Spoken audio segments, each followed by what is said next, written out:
ओम श्री गुरुवे नमः। ओम शांति शांति शांति।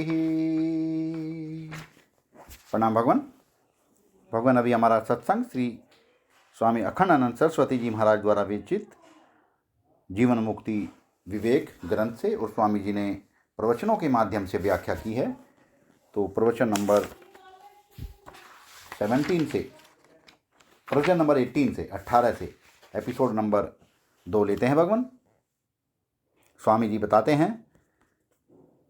कि अब व्यक्तिगत जीवन की बात करते हैं।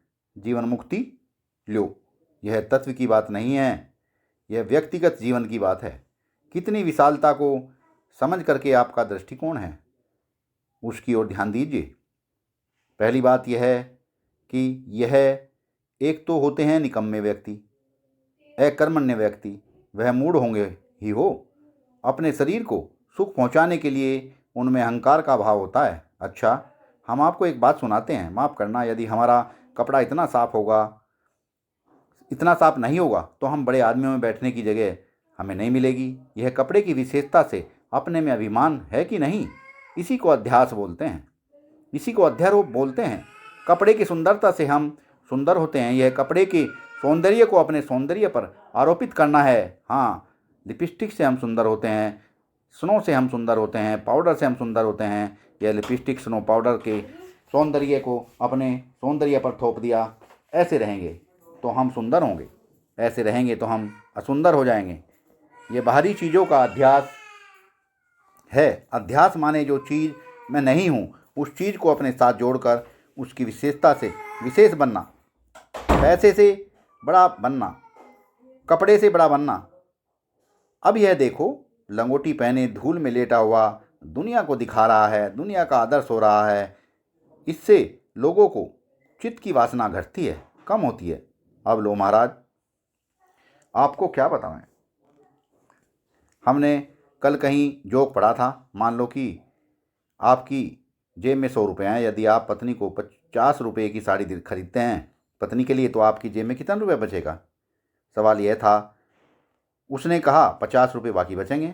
बोले नहीं, बिल्कुल नहीं बचेगा। जो आप सोचते हो कि 50 रुपये की साड़ी खरीदने पर हमारे पास 50 रुपये बाकी बच जाएंगे, वह आपकी नासमझी है। 50 रुपये की साड़ी खरीदने पर आपके 50 रुपये और खर्च होंगे, आपकी जेब बिल्कुल खाली हो जाएगी। देखो, जब आप पत्नी के लिए साड़ी खरीदेंगे तब उस साड़ी से मैच करते हुए नीचे के कपड़े, चनिया चोली या ब्लाउज पेटीकोट भी खरीदने पड़ेंगे, है ना। साड़ी से मैच करती हुई चप्पल खरीदनी पड़ेगी, चूड़ियाँ खरीदनी पड़ेंगी, बिंदी खरीदनी पड़ेगी और लिपस्टिक भी खरीदनी पड़ेगी। सफ़ेद साड़ी के साथ काली लिपस्टिक तो लोग लगा लेते हैं, है ना। बिल्कुल कोड की तरह मालूम पड़ता है। भला माफ़ करना, वह तो अभी तक यह कृपया समझो कि काली साड़ी के साथ काली लिपस्टिक नहीं लगाते। अब यह सब क्या है?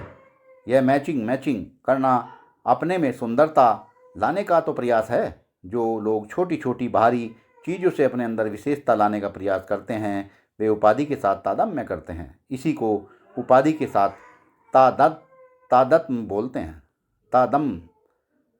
तादात्म्य बोलते हैं। एक सज्जन आए थे, उन्होंने कहा, ये वेदांती लोग उपाधि तो बहुत करते हैं, ये उपाधि क्या है? हमने कहा, देखो, हम पलंग पर लेटे हैं, पलंग पर हमारा सिर शरीर के बराबर है। तख्ते पर जैसे हमारा शरीर है वैसा हमारा सिर भी है। अब सिर के नीचे उपाधान लगाया। उपाधान माने तकिया। संस्कृत में तकिए को उपाधान बोलते हैं। अब क्या हुआ? सिर ऊंचा हो गया, शरीर के बराबर नहीं रहा। सिर में जो ऊंचाई आई वह तकिए के कारण आई। इसका नाम हुआ उपाधान। उपाधान का ही फिर होता है उपाधि। अच्छा, हमने आपको यह भी बताया कि देखो, आपका स्वभाव बड़ा उदार है। आप तो 5-10 हज़ार रुपये को कुछ समझते ही नहीं हो, यूं ही लुटा देते हो। लेकिन एक दिन आपने 2 रुपये के लिए कंजूसी की। हमको मालूम है कि आपने ऐसा क्यों किया। आपकी औरत बहुत कंजूस है। उसने जो ही आंखें तरेर कर आपकी तरफ देखा, त्यों ही आपने 2 रुपये की कंजूसी कर ली।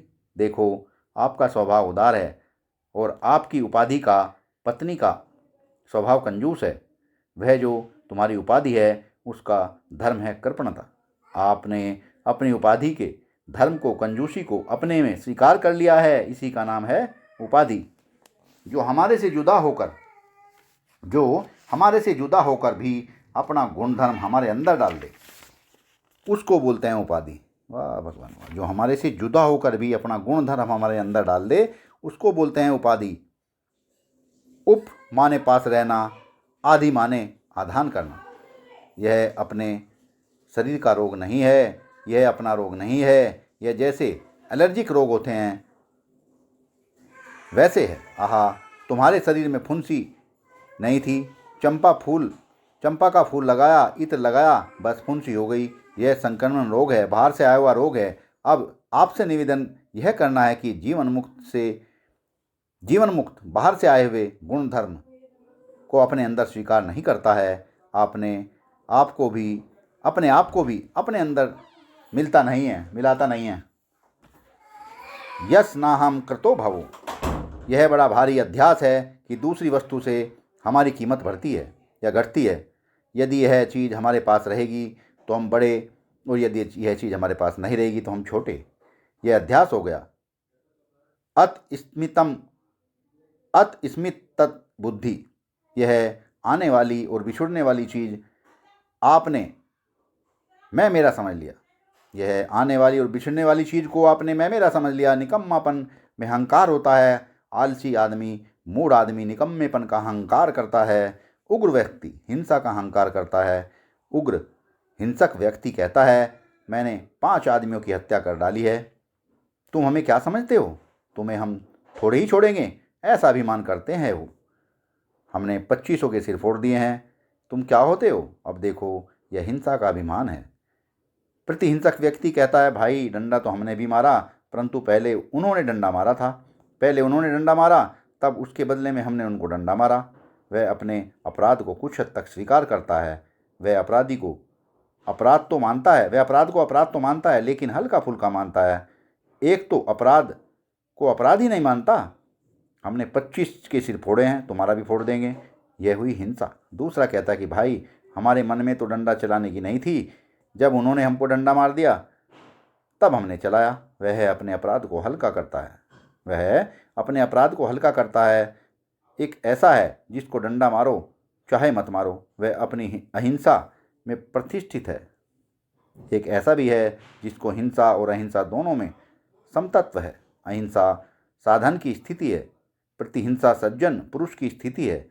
जो राजकाज के संचालक हैं वह पहले मुकदमा बनाते हैं कि पहले इन्होंने हमारे ऊपर आक्रमण किया, तब हमने अपने बचाव के लिए प्रत्याक्रमण किया। यह राजनीति है ना? अच्छा, साधन क्या है? सहन कर जाना।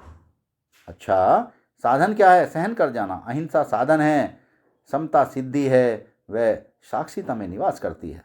समता सिद्धि है, वह साक्षिता में निवास करती है। स्वरूप में साक्षिता, चित्त में समता, व्यवहार में असंगतता, ब्रह्म में अद्वितीयता। जो ब्रह्मपना है वहाँ तो दूसरा कोई है ही नहीं। वाह भगवान वाह। दूसरा कौन है जिसके हम साक्षी बने? दूसरा कौन है जिससे हम असंग रहे? कौन विसंग रहे जिसके प्रति हम सम हो? कौन विषम है जिसके प्रति हम सम हो? जब कोई विषम होते हैं तब उस विषमता में समता रखने की जरूरत पड़ती है। जब कोई दूसरा होता है, दुश्मन होता है, तब उससे असंग रहना पड़ता है। जब कोई दृश्य होता है तब उसका साक्षी रहना पड़ता है। जब दृश्य ही नहीं है तब साक्षी क्या है? जब विषमता नहीं है तब समता कहेंगी। जब कोई संग का विषय नहीं है तब असंगता क्यों? अपना स्वरूप ही अद्वितीय है। यह ब्रह्म दृष्टि है। यस्य नहा कर्तो भाव का अर्थ क्या है? यह के रूप में जो मालूम पड़ता है वह है इदम। इस इदम को देखने वाला है अहम। अहम को इदम के साथ मिला देना माने मैं को यह कह देना, मैं को अपने साथ मिला देना। इसका अर्थ होता है अहम करती यस्य अस्ति इति अहम कर्तः। जो चीज़ साफ साफ यह मालूम पड़ती है, इदम मालूम पड़ती है, अपने से जुदा मालूम पड़ती है, उसको मैं मान बैठता हूँ। उसको मैं मान बैठना, अहम मान बैठना, अहम करती है। भला यह बदलती हुई धारा है, चाहे झूठी हो चाहे सच्ची, चाहे विवर्त हो चाहे परिणाम। उसको चाहे परिवर्तन कहो चाहे विवर्तन, है ना? कि उपसर्ग है और विउपसर्ग है, और वर्तन तो परिवर्तन में और विवर्तन भी वही है। वृत्ति वर्तने धातु, वर्तनार्थक माने व्यवहार के लिए। वर्तन शब्द संस्कृति में है। इत्थम वर्तते, बदलने का नाम परिवर्तन है। बदलने का जो भान है उसका नाम विवर्त है। विपरीत भाषणा, जैसा है उसके विपरीत भाषणा की माने विपरीत और वर्तन माने आप। दुनिया में जो यह के रूप में बदलती हुई चीज़ें हैं उनको मैं के रूप में मान बैठना, आने वाली साड़ियों को मैं मान बैठना, आने वाले पाउडर को मैं मान बैठना, वह जो जाना है उसको मैं मेरा मान बैठना, आने वाले जाने वाले को मैं मेरा मान बैठना, यह परिवर्तनशील होता है, यह परिणामी होता है, यह विवर्ती होता है। यह अपने अभाव के अधिष्ठान में ही भासता है। यह उस भाषक में भासता है जो कभी भाष्य नहीं होता। अपने अभाव के अधिष्ठान में भासने के कारण यह मिथ्या होता है। सत्संग को विराम देते हैं भगवान। आगे का सत्संग कल कंटिन्यू करेंगे। प्रणाम भगवान।